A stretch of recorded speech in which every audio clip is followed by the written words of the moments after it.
Now, I'm actually going to start with the 9 golden guitars because I would like to know, do you polish them? No, no, but unlike some other famous country music artists that I won't mention, I don't keep them in the toilet.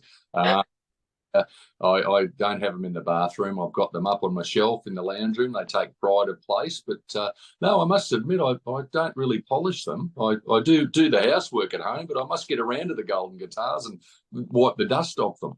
A little bit of spray and wipe, or just a dusting cloth. Who knows what they like? You might have to test it out. Now, does one of them mean any more to you than the others? Oh, gee, that's a tricky one. I think probably the first time I won Male Artist of the Year, uh, probably the moment that I'd already won one golden guitar for a duet that I did with a girl called Tanya Self. That duet was called Drive Away. But then I put out this album called Working Overtime and House that Jack built on it and a bunch of other songs. And when I won the Male Artist of the Year, that is probably the most, I mean, they're all really special, but that was the one all of a sudden that opened up a whole lot of doors and enabled me to, go out on tour, on my own tours and take a band country. That was sort of the big breakthrough moment, I guess. So that's probably my favourite. And also a really good illustration of what winning that award can do, because as you said, it enabled you to go out on tours on your own, because it is a shorthand, I guess. I've introduced you mentioning the golden guitars. Radio announcers would mention the golden guitars, and to fans, it means a lot too.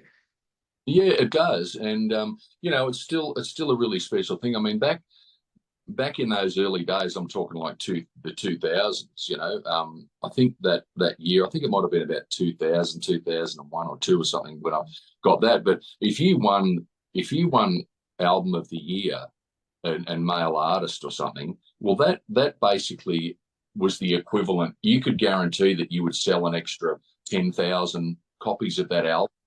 A bit really, really important. And obviously now things have changed with streaming. And I mean, I stream music myself. Everyone does. Mm. It's still really special. And I think artists, they really cherish that. That's a really important thing to get. And as you said, the fans still love it. The country music fans. It's it's the night of nights really for our industry. It's a night of nights that you have hosted, actually, because I saw you and Becky. The only time I've been to the Golden Guitars, you and Becky were hosting. I remember thinking, why aren't these two doing it every year? You're like the perfect combo to do it. Because afterwards, Beck and I said, you know what, I think we pulled that off. I think we did a good job. But I don't know, we must have, because they never asked us back again. We never again. Maybe you're just too funny and other people are like, oh, we can't live up to that. And because I did spend the whole night crying with laughter.